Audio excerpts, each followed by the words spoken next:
Bonjour, donc Lionel Rosière de la chaîne Cyclovergne, donc la chaîne Cyclovergne, la chaîne, ma chaîne donc, principale.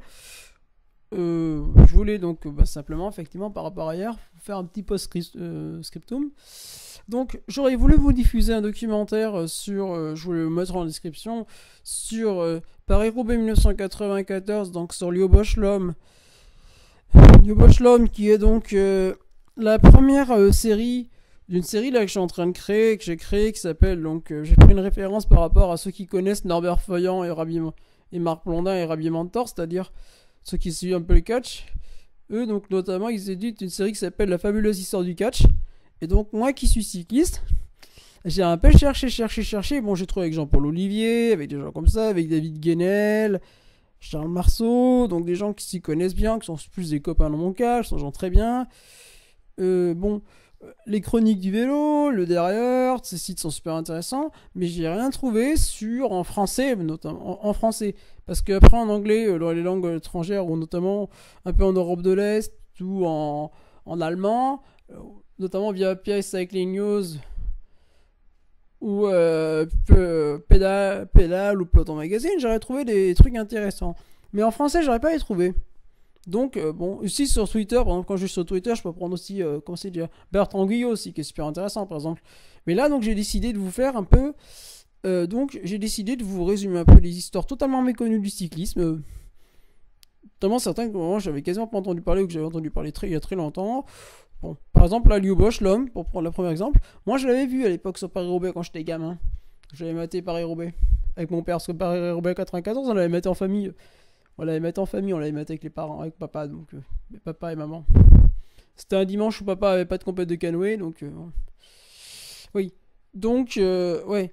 Donc j'ai décidé donc ouais, donc vous faire, donc j'ai pas pu, donc je vous le mettrai en description parce qu'il est un peu long, il fait 1h05, mais vous verrez, il est hyper intéressant, il est très fouillé, bon parce que bon, voilà. Voilà, donc c'était pour résumer un peu. Juste pour m'excuser, donc pour m'excuser par rapport à ça, je vous avais promis, j'ai pas pu. Donc voilà. Donc effectivement maintenant, je décide, donc je vais vous un peu pour résumer ce que je vais faire sur Cycloverne ce mois-ci. Quelques idées que j'ai. Donc je pense que je vais faire une deuxième balado-diffusion, une deuxième étape de cette chronique. Déjà, je vais en faire une d'ici très peu de temps. Je pensais vous parler du triplé de la honte de l'équipe Gewis en 1994 à la Flèche Wallonne. Bon, l'équipe Gewis, comme tout le monde sait, c'était un peu plus que douteux quand même. C'est un peu l'équipe plus que douteux, avec un médecin qui est plus que douteux. Donc voilà, c'est parce que je veux aussi vous... Moi, franchement, je vous ai rien vous épargner. Je veux aussi vous parler du côté noir du cyclisme aussi. Parce que ça, faut pas qu'on soit à la face. On a un sport, effectivement, où il y a eu aussi beaucoup de mauvais côtés. On a eu des gens qui ont fait vraiment n'importe quoi. Faut vraiment pas s'en voiler aussi. Ça aussi, ça fera parler. Bon, le prochain portrait, par contre, je pense, par rapport à ce que j'ai fait, donc à des exploits oubliés, des personnes atypiques, je pense que ça sera la remise à jour... La remise à jour du dernier dernier article que j'ai fait pour Cycloverne, pour ma page sur Facebook, quand je peux publier des pages, c'est-à-dire sur Chili Versus, qui est la première femme à avoir travaillé en cyclisme. Parce que c'est vraiment un personnage qui m'intéresse énormément. Il faut que j'essaie de vous retrouver avant. J'essaie de vous retrouver son interview qu'elle avait donnée à Antenne 2 à l'époque en français, puisque bon, elle parle français. Elle parle français avec un bon accent, un petit accent américain, californien, parce que bon, elle est de là-bas, elle est de Santa Barbara. Donc bon, voilà. Mais elle travaille dans les équipes françaises et belges, donc effectivement, donc elle parle une autre langue. Je suis sûr que vous trouvez ça, je vous le reprendrai. Je vous le rediffuserai. Donc là, voilà. C'était pour vous dire ça. Donc. Après, bon, je vais vous publier les 2-3 codes que j'ai filmés à l'entraînement. C'est des codes, si ils sont méconnus. Je vais faire quelques autres portraits, quelques autres articles dessus. Je vais peut-être vous parler un peu des équipes aussi, je pense. Parce que comme effectivement, en ce moment, on n'a pas de course. Et en fin de mois, je vais vous diffuser mon portrait parce que j'avais fait un long portrait de moi-même, de moi, pour me présenter un peu par rapport à la journée de l'autisme la semaine dernière. Mais bon, ça fait 1 heure, c'est un peu long. Je vous le mettrai en description, ceux qui veulent, parce qu'il est super intéressant. Il est super intéressant, vraiment super intéressant. Je vais vous le résumer, je vais le faire en 2 parties.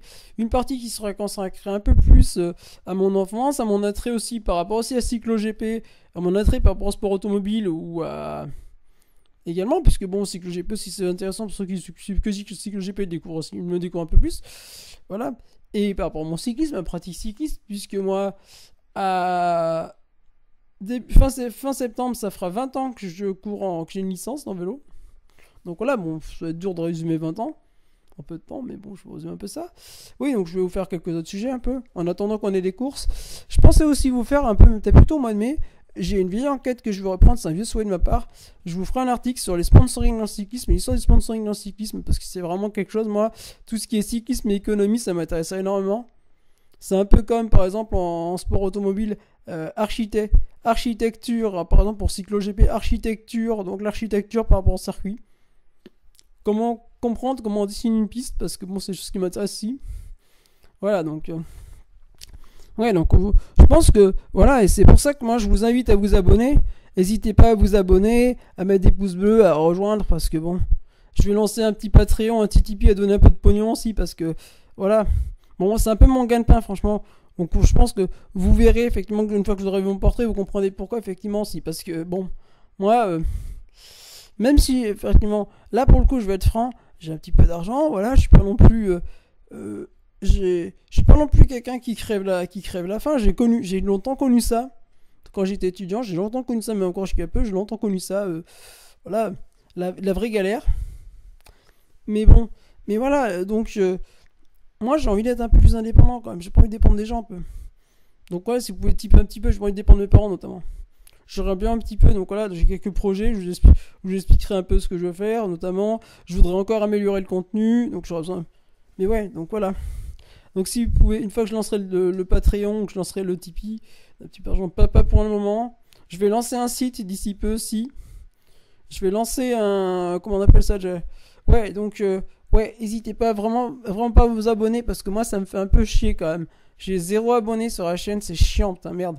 Je me donne du mal pour avoir quoi, rien à voir, quand je vois des espèces de nunuches qui ont 8 millions avec leur chihuahua, ça fait juste pitié, voilà.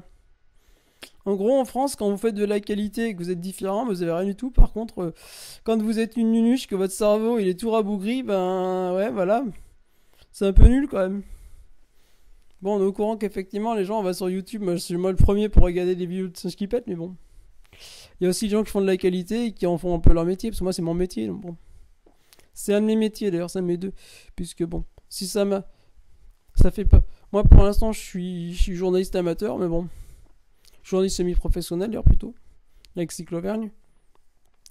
Donc ça fait partie des multiples talents que j'ai. D'ailleurs vous verrez en regardant mon portrait, j'ai multiples talents. Mais voilà, donc ouais, n'hésitez pas à vous abonner. Donc c'était Lionel Rosière de la chaîne Cyclo-Auvergne, la chaîne. Et également donc, avec ma chaîne secondaire Cyclo-GP.